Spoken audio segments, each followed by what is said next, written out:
I heard the noise while locking my car, a faint shuffle, then a small metallic clink near the trash bins behind the apartment lot. At first I thought it was a raccoon, or maybe another stray digging for scraps. But then I heard it, soft breathing. Too slow for panic, too quiet for an animal. I walked closer. The motion light flicked on, spilling harsh yellow across the alley. He was there, a kid, maybe 8. Filthy, trembling, eyes wide enough to swallow the dark. He held something close to his chest, a small wooden toy truck, the kind you don't see in stores anymore. "Hey," I said quietly, "you lost?" He flinched, shaking his head. "Don't tell them where I am." My hand froze. "Who?" He looked at me for the first time, and something in his face, his jawline, the shape of his nose, hit me hard enough to steal breath. "My name's Eli," he said. "Mom told me to find you if she didn't wake up." The world tilted. My son's name was Eli. He'd been dead for 3 years. I stood there for what felt like a lifetime, staring at him. My mind tried to reject it, call it coincidence, delusion, grief clawing its way back from the grave. But the resemblance was surgical, every detail, the same amber eyes, the same nervous flick of the fingers when he spoke. I think you have me confused with someone else," I said. He shook his head. "She said your name, said to find Dad." That word, Dad, felt like a blade sliding under the ribs. I'd buried my wife and son 3 years ago after the crash. The police report said instant, no survivors. But now this boy stood in front of me with my son's voice and my wife's eyes. I took him inside, fed him, tried not to ask too much too fast. He ate like he hadn't seen food in days. Between bites, he whispered things he couldn't have known. The blue car we used to own, the song his mom used to hum while cooking, the scar on my wrist from when I cut myself fixing the bike. Every word stripped another layer off my sanity. Finally, I asked the question that burned through me. "Where's your mom?" He looked down. "She told me not to tell, said you'd get hurt again if I did." I didn't sleep that night. He did, on the couch, curled up, clutching that wooden truck like it was sacred. I watched him from the kitchen, the clocks ticking louder with every hour. My mind spun through every possibility, trafficking, memory manipulation, some elaborate scam. But the simplest one was the most unbearable, that my wife had lied.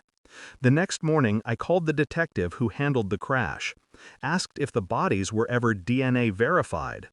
There was a pause. Then, the woman was confirmed. The child wasn't recoverable enough for identification. My chest went cold. I requested access to the old files, pretended I was settling insurance discrepancies. The detective hesitated, but eventually he sent what I needed. Photographs, medical examiner notes, timestamps. My wife's body had been identified through dental records, but there was something else, a note buried in the case file, unsigned. Recommend reclassification, possible staged scene. I reread that line until it burned into me.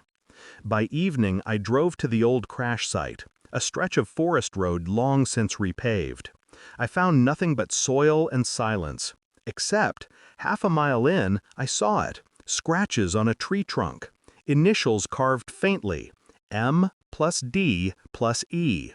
The E had been added later, carved deeper, fresher. Someone had come back.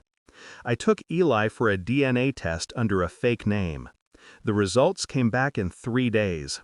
99.9% paternal match. My son was alive. The report fell from my hand. My heart didn't race. It froze. Because if Eli was alive, then someone had made me bury a lie. And there was only one person who could have done that. That night, I found her. Different hair, different city, new last name, but the same woman I'd held in a hospital room 3 years ago, sobbing over our dead child. She didn't look shocked when I walked in, just tired. "I was protecting him," she said. I didn't respond. She went on. "You were drinking too much. The night before the trip, you yelled at him. You scared him, Daniel. I thought you'd hurt him someday." My voice came out cold. "So you faked a crash?" "I had help," she whispered. "I had to make you let go." I stared at her. The quiet hum of the refrigerator was the only sound between us. Then I placed the DNA report on her counter. "He found me anyway." She broke. Tears. Begging. The kind I used to fall for. Not this time. I didn't raise my voice, didn't threaten, just leaned closer. "You'll tell him everything. Tomorrow. You'll explain what you did, and then you'll sign custody over." She shook her head. "They'll arrest me." "Maybe," I said. "Or maybe you'll just lose everything you built while pretending to be dead." She understood then. The fear that replaced her tears was almost tranquil. When I left, she whispered after me, "Do you still hate me?" I paused at the door. "No," I said. "I just finally see you." Eli sleeps upstairs now. He dreams loudly, talks in his sleep, something I'd forgotten children do. Sometimes I sit at the bottom of the stairs, listening, making sure he's real. He doesn't know the whole truth yet, just that his mom got lost. One day I'll tell him everything.